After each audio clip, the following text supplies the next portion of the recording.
Stories of innovation and success from the vibrant communities of rural Nova Scotia. This is Ignited.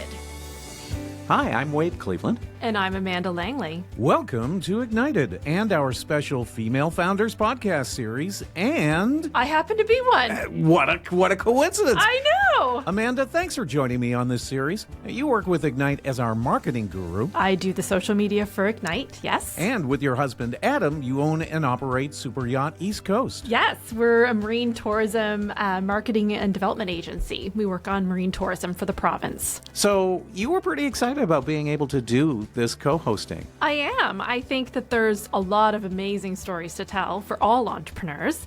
And when you came to me about the opportunity to speak about female founders, why wouldn't I be excited? There's so many great female founder stories. And we certainly have one today with Cheryl Maclean, owner and operator of the Marmalade Motel. Now, Cheryl is a veteran marketing executive with over 25 years of experience in international sales and marketing. In 2020, Cheryl and her husband did what many did when COVID hit, left their corporate careers in Ontario to pursue something else. In their case, they purchased, renovated, and opened a small 8-room seaside motel in Port Dufferin on the eastern shore of Nova Scotia. Then in October 2022, the team purchased a small local cafe and reopened it under the Marmalade brand. Marmalade Motel has all the elements for a great story of entrepreneurship and rural community. Let's start with your story, because I find it fascinating. Because coming from rural Nova Scotia, we have a tendency to think down sometimes about ourselves. And so I really want to know your pre-Nova Scotia life and what brought you here. Yeah, so I spent 24 years as an executive marketing leader from businesses that are all global, that all dealt with direct consumer marketing.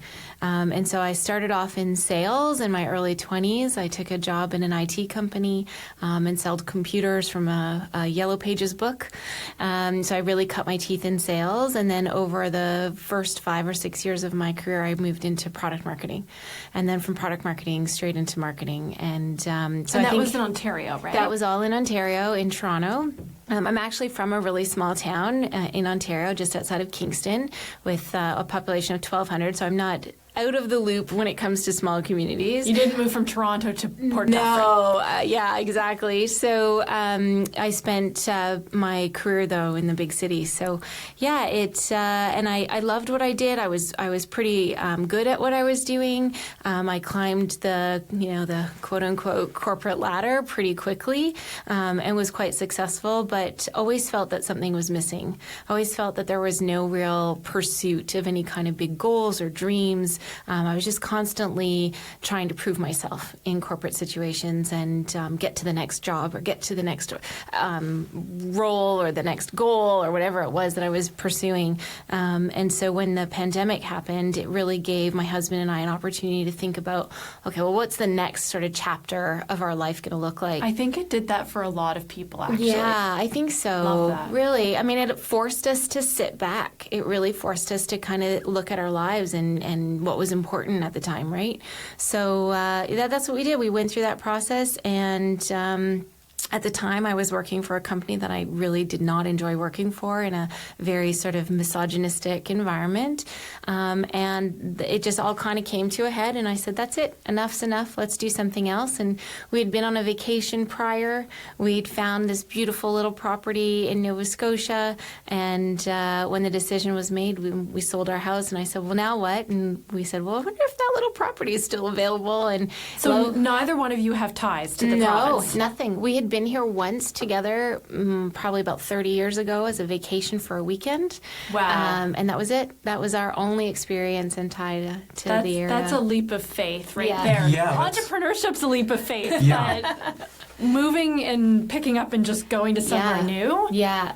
So we shocked the heck out of our friends and family. I'm sure. And our kids, we shocked them. And we picked them up. We put them in the car. We drove all the way out here.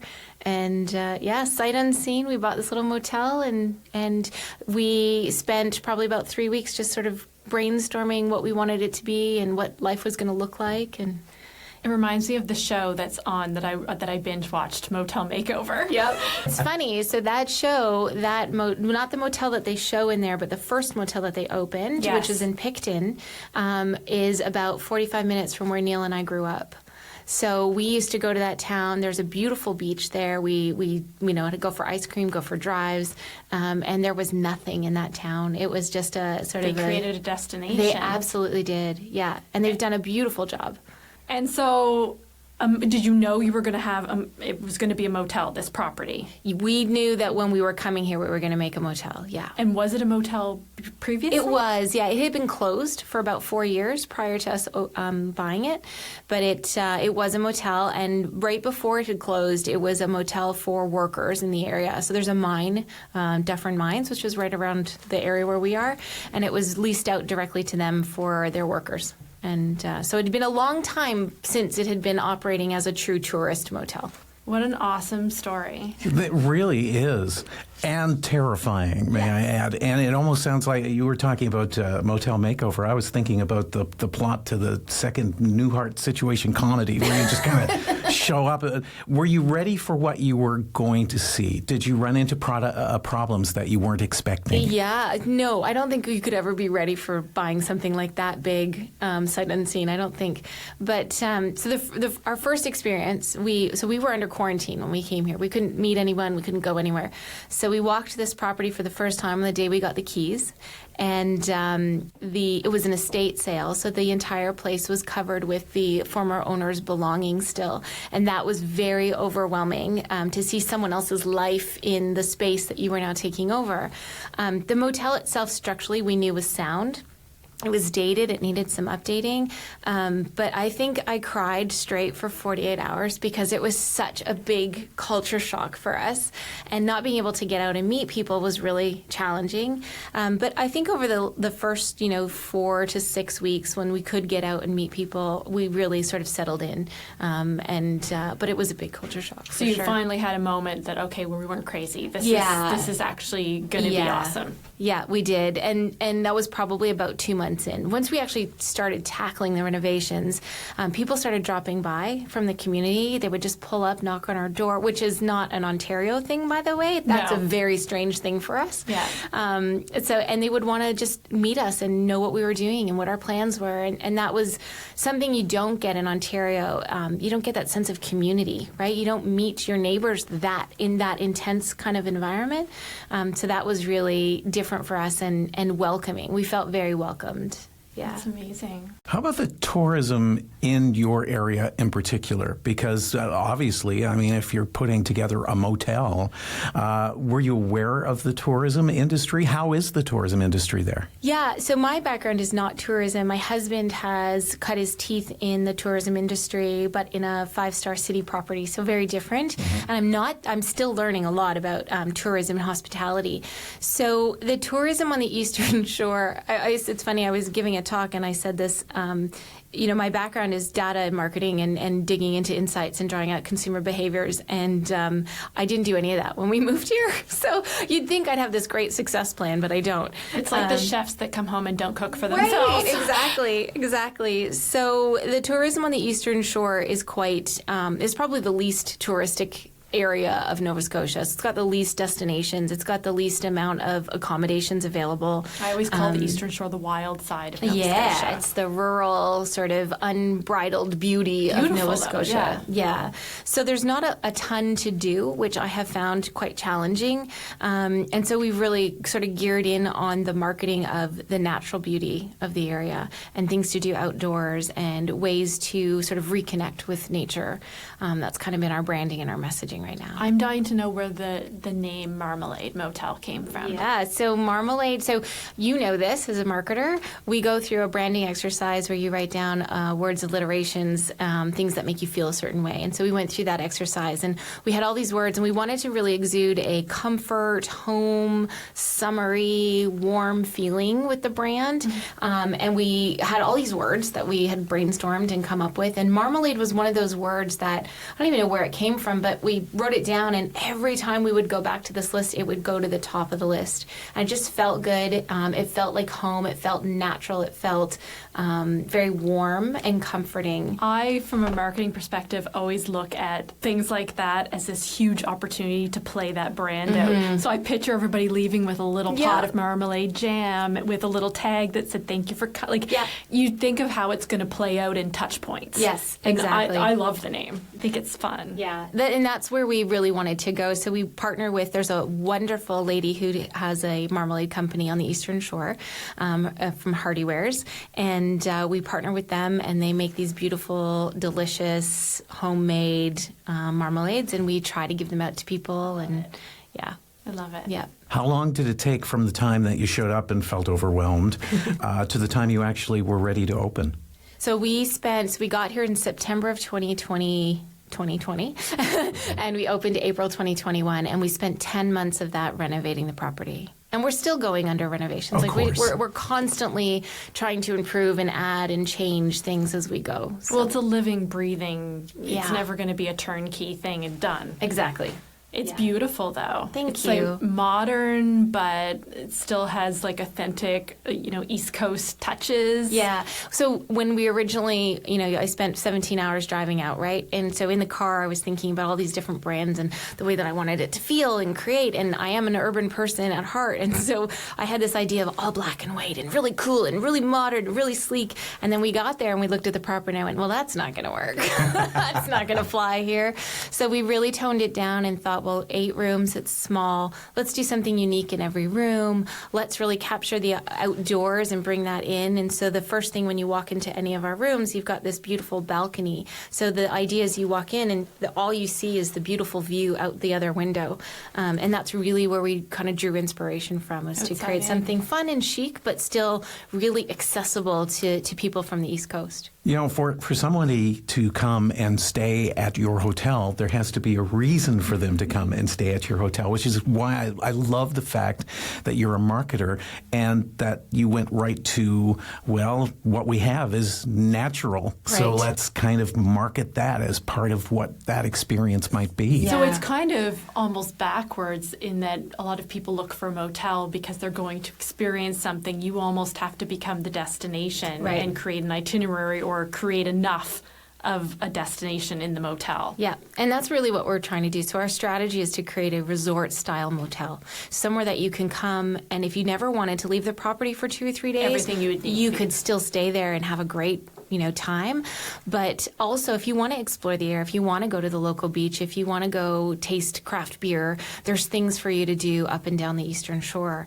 And that's really, banding together with other local businesses has been instrumental in our growth. So let's touch on that just for a second, because it's always something that we at Ignite kind of love to push, and that's the fact that entrepreneurs, if they want to go to that next stage or any stage when it comes right down to it, there's partnerships and networking that's required. Yeah. Talk a little bit about that. I know you mentioned before about the fact that you weren't used to people coming and knocking on your door and saying, "Hi, I'm Wade. What are you doing here?"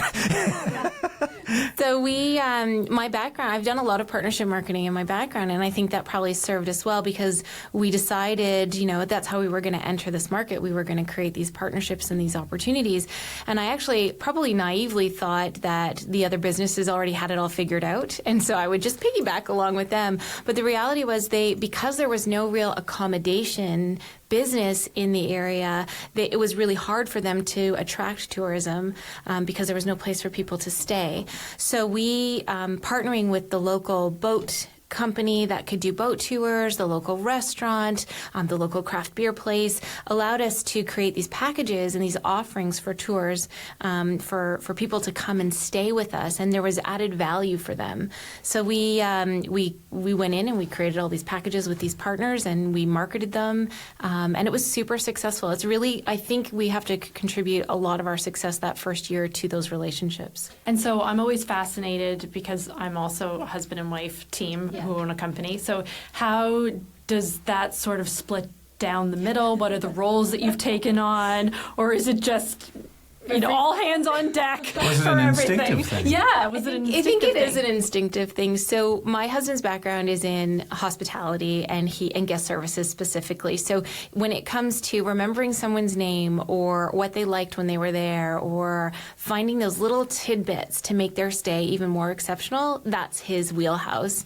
Mine comes from more from a marketing background. So I think we naturally kind of fell into our roles. He's also super handy. He undersells himself all the time, but he's a whiz with a tool and a hammer, and he can make anything look beautiful. So we naturally fell into those roles. I think now as the business becomes more established, we have settled into more of me doing the management of the business and the growth strategies for the business, and him really taking on more of the operations.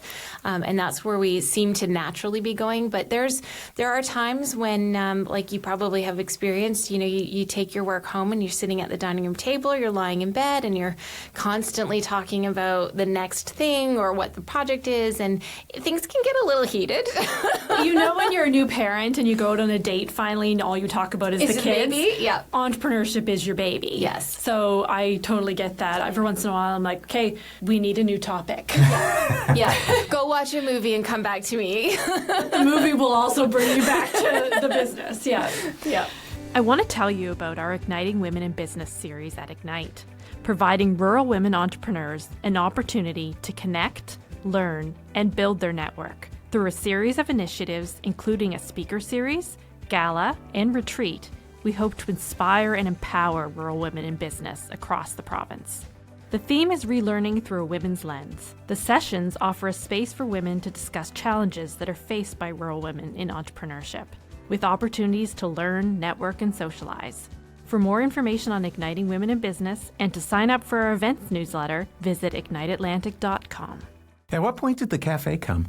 So the cafe, we were approached in the summer of 2022, and we officially purchased it in October 2022. Where is it in relation to your business? Yeah, so Sheet Harbor is about 15 minutes away from Port Dufferin. So it's in the town, the only sort of real town that's around us. So there's a bit of separation there. It's not They like... can't necessarily walk. Yeah, exactly. No. When you were talking about the fact that you almost want to create a resort kind of situation where you could just be there, your other business is a not. 15-minute drive away.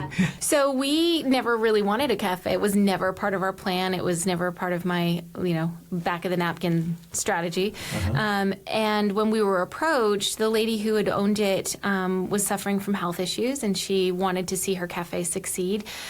We are committed to the community, and if that closed, we would never have had a cafe. Like, there would never be a place in Sheet Harbor for us to have a cafe. So we said, well, let's do it. And in the interim, while we're creating our own food and beverage, it gives guests an opportunity to at least have something to go to, and we could put our stamp on it. So that's why we decided to take it on. And then in December of 2022, we shut down for about a week, and we renovated it, turned it into something that was more akin to the motel. And but now we've got plans. Then the plan was always to create some kind of food and beverage opportunity on site for the motel guests. So it's coming. Exciting. We might have to do another one of these. Yeah, for sure. I want to hear that story too once it happens. Well, let's talk a little bit about the separation then. How hard is it to run two properties that aren't necessarily right on top of each other? Yeah, it's challenging. It is. Right now, thankfully, we opened the cafe or took over the cafe in the middle of our off season for the motel, which I think was a blessing in disguise. So we've been able to learn from the staff. So when we acquired the business, the staff stayed on, which was fantastic. And they're lovely. They're absolutely brilliant people, super capable, which made our lives a lot easier. And so I depend a lot on them to run sort of the day-to-day operations, but I threw myself into learning the business. Again, I don't have a restaurant background, to learning that and being there a couple days a week so that I could meet the locals. It's actually turned into my favorite place to be. I really, really enjoy it. I love meeting people. I love hearing the feedback one-on-one. And in real time. And in real time, yeah. Like if someone doesn't like your scone, they're going to tell you right then and there, this is terrible. Yeah. And you're getting people in a really relaxed, usually, situation. Yeah. Yeah. So, but it's challenging. It's challenging to keep your eye on all of it. And so one of the things that we've been blessed with is, like I said, we have a cafe manager who is instrumental in running that business. And we recently hired an motel and marketing manager for the motel property, and she has been fantastic. And so I think that will give us enough space to continue to do all the things that we need to do and grow the business where we want it to. Okay. You've been doing a lot of talking. You did the Women in Business presentation that we did at Ignite. You're just coming from another presentation. Tell us a little bit about that, having that opportunity to kind of share those stories. Yeah, I love it. So in my previous life, I did a lot of speaking engagements, mostly with young people and graduates from schools and stuff like that, going into marketing. But I haven't done it since before the pandemic. So it's really nice to get back into that and talk to people. Doing it in this environment under this context has been, I don't know, it's just been so heartwarming, and it's been so wonderful to be able to share our story and what we've accomplished and hopefully inspire some people along the way. Because I keep thinking about young women especially that are sitting there thinking, oh, I really wish I could get out from this job, or I wish I could change my life, or, to know that that's possible and show them that, yeah, even at, 46 years old, you can actually strike out on your own and create something special. I always think it's so important, and one of the most important things we can do as women is cheer each other on. Absolutely. And so when we have things like the Igniting Women in Business and your talk here, I mean, that must be so rewarding to know that not only are you sharing entrepreneurship story in itself is impressive and interesting, but being a woman, and then your whole picking up and moving completely out of what you knew into a brand new region. Yeah. There's just so many layers to that that are so interesting. Someone said to me last night, oh, you've lived so many different lives. And I think, have I really? It just feels like it's one different continuous. Chapters. Yeah, different chapters, seasons. same book. Yeah, exactly. Exactly. And to me, we only build each other up by helping each other out. Absolutely. It's the only way that it kind of works. And what you've done, not just with your business, but with the entire community in kind of creating more of a tourism destination, that's huge. Yeah, it's funny because, 3 years ago, we were working in international companies in a city environment surrounded by millions of people, and we didn't have that connection to community. I mean, we lived in a suburb, and we knew our neighbors, but we didn't have that same type of relationship with them. And here I find everybody that we've met since moving here have wanted to support us somehow, whether it's words of encouragement or it's stopping by to help out with something. They just all really want to see each other succeed, and that has probably been the most rewarding part of making that change, because it makes it feel less scary. You're building something together. Yeah, knowing there's people there for you. What's been the most challenging thing? That's kind of the most rewarding thing, is the community aspect of it. The most challenging has probably been, there's so many. It's a hard one, I know. Yeah, I would say the most challenging, probably financial, to be honest. Yeah, because you depend on a paycheck. You get used to it. You get used to it. You get comfortable with it, and now it's not just managing your own personal finances, but a company's finances, and that is scary. And it's a seasonal business, and so you take for granted that the summer's great and there's money in the bank, and then you come to make that last January and you're like, holy crap, how are we going to pay our bills? So that's probably been the most. That's what keeps me up at night. That's what I panic about sometimes. But I would say that you're probably that's in common with most entrepreneurs. I think so. That is one of the more scary aspects of it. If you were giving advice to an entrepreneur, what would you tell them?